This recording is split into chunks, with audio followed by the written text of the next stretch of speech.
Olá pessoal, Professor Laércio aqui. Vamos para o nosso vídeo número 5. E o tema de hoje é Leis de Newton.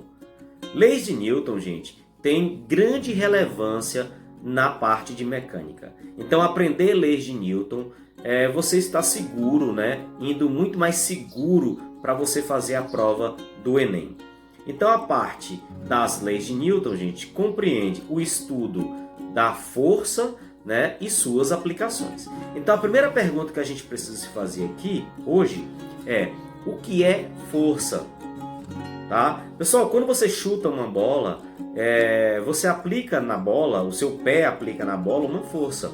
Tá? Então a força ela é o resultado da interação entre corpos, nesse caso o pé e a bola. É bom lembrar que o pé aplica na bola uma força e a bola reage, né, àquela força aplicando também uma força no pé. Então, gente, a força é a grandeza física capaz de provocar nos corpos variação de velocidade ou deformação. Tá? É claro que pode acontecer as duas coisas ao mesmo tempo. E aí, a força resultante é uma força equivalente a todas as outras forças que atuam no sistema.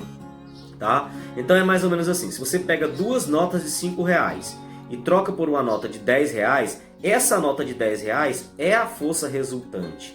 Ela compra a mesma coisa que as duas notas de R$ 5 comprariam.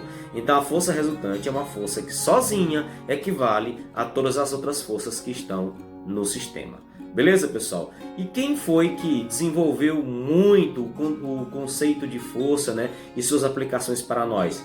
Foi Isaac Newton, gente. Isaac Newton nasceu em 1642 e era um jovem, um adolescente muito retraído, né? Ele tinha poucos amigos. E Newton, ali na fase da sua adolescência, né, ele escreveu um livro chamado Princípios da Filosofia Natural. Ou seja, Princípios da Filosofia Natural, também chamado de Princípia. Ali foi onde ele colocou as suas leis, né, o seu entendimento que ele tinha da natureza. Nesse livro estava contido a lei da inércia, estava contido a lei fundamental da dinâmica, que é o assunto que a gente está estudando agora, e a lei da ação e reação. Isaac Newton, então, né, que era um funcionário de uma empresa de patentes, depois disso tornou-se o presidente da Casa da Moeda da Inglaterra. Né? Isaac Newton, gente, deu grandes contribuições na física, no campo da gravitação universal, no estudo da luz, né? Então, se hoje a gente tem todo esse avanço na parte de luz, se você usa um óculos, né, tem o dedinho de Newton ali. Newton também desenvolveu o cálculo diferencial integral, né, que é muito utilizado na matemática a nível de ensino superior. Então, Isaac Newton, né, realmente foi e é um grande expoente da física de todos os tempos, um dos maiores de todos os tempos, tá? E aí vamos agora entender as leis de Newton, pessoal. Então a primeira lei de Newton é a lei da inércia. Pessoal, inércia significa ficar como está. Então Newton percebeu que os corpos que estavam em movimento tendem a continuar em movimento, retilíneo uniforme, e os corpos que estão em repouso tendem a continuar em repouso. Vou dar um exemplo aqui que não é à risca, né, o melhor dos exemplos, mas vai servir porque faz parte do teu cotidiano. Então, quando você está num ônibus, por exemplo, em movimento, e o motorista pisa no freio, o que acontece com a galera? A galera é empurrada para frente, né? Ou seja, você quer continuar em movimento e o seu corpo é jogado para frente. Então, aquilo que te joga para frente é a inércia.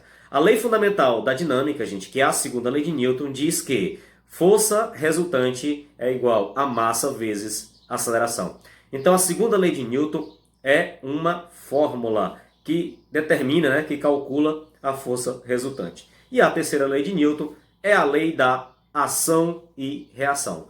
Lembra do exemplo que eu dei? Quando você chuta uma bola? Então, o seu pé aplica na bola uma força de ação e a bola aplica no seu pé uma força de reação. As duas têm o mesmo valor, mas têm sentidos opostos. Beleza, pessoal? Agora, uma observação importante. Não esqueçam, a força de ação está no pé, a reação está na bola. Portanto, para que a força de ação e reação existam, gente, elas precisam estar em corpos diferentes, em corpos separados. Nesse caso, no pé e na bola. É por isso que a força de ação não anula a de reação. Por que a força de ação não anula a de reação? Porque ambas estão em corpos separados, em corpos diferentes. E algo, né, que você também precisa deixar registrado aí, gente.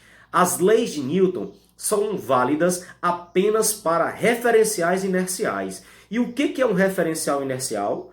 Referencial inercial é um referencial, né, que em relação a ele os corpos estão com velocidade constante ou em repouso. Então, por exemplo, a gente sabe que a Terra, no seu movimento de rotação, ela tem uma pequena aceleração. Mas a rigor, a gente acaba considerando que a Terra gira com velocidade constante. Então, alguém sobre a Terra, comparado com uma estrela fixa no céu, é um referencial inercial. Porque em relação a esse ponto, você gira com velocidade constante. Tá bom? Então, as leis de Newton só servem para referenciais inerciais. E uma terceira dica muito importante, né, que nós não podemos esquecer jamais, gente. Muitas vezes, nas questões, nós vamos ter sistemas de blocos. Então, a gente pode ter 1, 2, 3 blocos. Então, nesse caso, a força resultante é a soma das massas vezes a aceleração. E também preciso que vocês compreendam que quando a gente vai fazer uma questão de física, nós precisamos conhecer algumas das forças notáveis do nosso dia a dia. Por exemplo, peso. O que é peso, gente? Peso é a força com a qual a Terra puxa os objetos, tá certo? Então, peso é o produto da massa vezes a gravidade. Nós temos a força elástica, que é a força que atua nas molas, né? Que pela lei de Hooke, força elástica é K vezes X, né? E nós temos mais a força de tração ou tensão, que é aquela que aparece em fios, em cabos, né? Em cordas. E nós temos também a força de atrito. Mas é claro que na maioria das questões, o autor da questão pode ou não considerar a força de atrito. E na maioria das questões, as pessoas acabam desprezando o atrito. Então, quando despreza o atrito, você não leva em consideração essa força. Beleza, pessoal? Então, quando você tem um livro sobre a mesa, esse livro ele é puxado para baixo por causa da força de peso, né? Mas, pelo fato do livro estar apoiado em cima da mesa, surge uma outra força, para cima, com o mesmo valor do peso, só que para cima, que é a força normal. Então a força normal surgirá ali no contato entre essas superfícies. Vai surgir a força normal. Então o peso para baixo e a normal para cima. Tá certo, gente? Então vamos fazer algumas questões. Eu separei duas muito legais, né? Para que a gente possa estar aplicando as leis de Newton. Tá? Então vamos para a primeira questão. Mas antes disso, convido você a dar o seu like nesse vídeo, né, gente? E contribuir com o nosso canal Física com Laércio. Beleza, pessoal? Vamos para a primeira questão. Questão 1. A terceira lei de Newton é o princípio da ação e reação.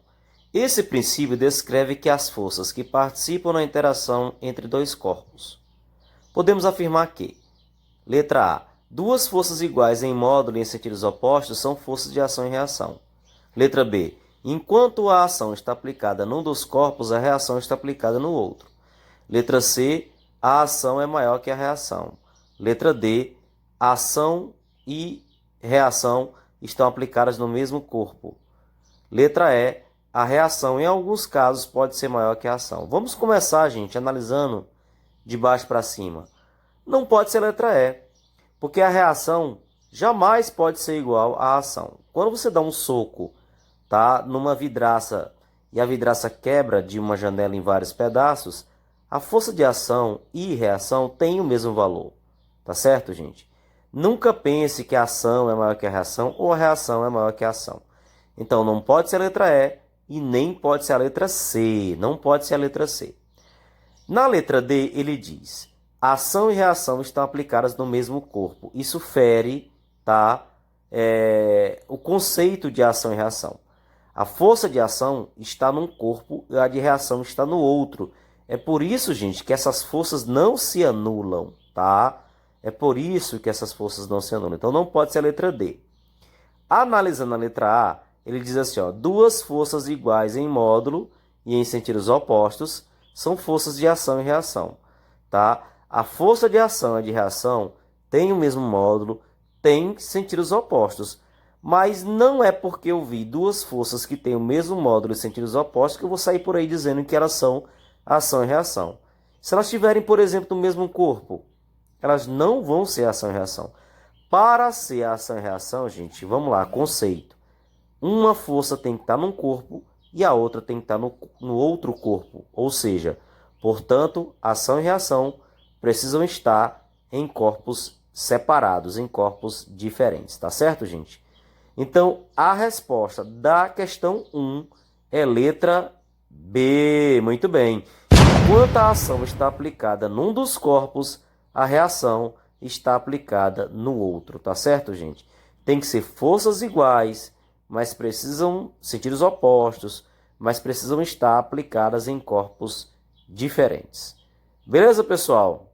Aproveitando aqui a oportunidade e pedindo para você se inscrever no nosso canal, né? Física com Laércio, né? Vai lá, gente. Ainda dá tempo. Se inscreve no canal e dá o like. Ajuda, né? Que esse projeto nosso cresça cada vez mais. Uma vez, pessoal, que dá um trabalhão danado fazer esses vídeos. Dá um trabalhão danado organizar tudo isso aqui. E sem falar que são aulas de física gratuitamente aqui, né, no nosso canal. Se inscreve. Valeu, pessoal! Vamos para a questão 2. Questão 2. Os blocos A e B têm massas MA 5 kg e MB 2 kg e estão apoiados em um plano horizontal perfeitamente liso. Aplica-se ao corpo A uma força horizontal F de módulo 21 newtons. A força de contato entre os blocos A e B tem módulo em newtons. Letra A, 21 newtons. Letra B, 11,5. Letra C, 9. Letra D, 7. Ou letra E, 6 newtons. Então, pessoal, vamos para a nossa questão 2. Então, nós temos aqui uma força, né? Essa força, ela está sendo aplicada aqui no conjunto de 21 newtons, né? 21 newtons. E aí, a massa do A, né? São 5 quilogramas e a massa do B, 2 quilogramas. Então, aqui nós temos a massa de A, 5 quilogramas e a massa de B, né, 2 quilogramas. Beleza. E aí, pessoal, eu separei aqui o sistema para que vocês possam entender melhor as forças que atuam nele, né? Então, no caso aí, é importante você lembrar que o A exerce uma força no B, né? Uma força no B que eu chamarei de F', né? F'. E para toda ação tem uma reação. Então, o B reage à força que recebeu também com uma força F'. Então, gente, o sistema é assim. Então, basta você aplicar a segunda lei de Newton, tá? Qual é a segunda lei de Newton? Vamos escrever aqui para quem esqueceu. Força resultante é massa vezes aceleração, beleza? Essa é a segunda lei de Newton. Então, pessoal, primeiro eu considero o sistema inteiro, né? E depois eu pego um corpo só. Porque se eu pegar o sistema inteiro, tem como a gente descobrir a aceleração. Então, eu vou utilizar a relação, né, que força resultante é massa, né? Massa. Claro que tem dois blocos, então é a massa de A mais a massa de B vezes aceleração. Então, qual é a força que está entrando aqui no sistema? 21 newtons, né? Então, a força resultante é F. A massa de A são 5 quilos, ou quilogramas, né? A massa de B, 2 quilogramas vezes aceleração. Então, 21, né? Que é a força resultante. É igual a 7 vezes A, né? E A vai ser a divisão de 21 por 7. A será 3 metros por segundo ao quadrado. Agora você escolhe um dos blocos, tá? Vou escolher o bloco B. Mas por que você escolheu o bloco B, professor? Porque está mais fácil, né, gente? Só tem uma força atuando sobre ele. Se você escolhesse o A tem duas forças atuando sobre ele. Então, a força resultante que atua no B é F', a massa de B são 2 quilos e a aceleração 3. Então, F', que é a força que A faz em B ou que B faz em A, 6 newtons. Beleza, pessoal? Então, aqui é a nossa letra E. Beleza? Até o nosso próximo vídeo. Valeu, pessoal!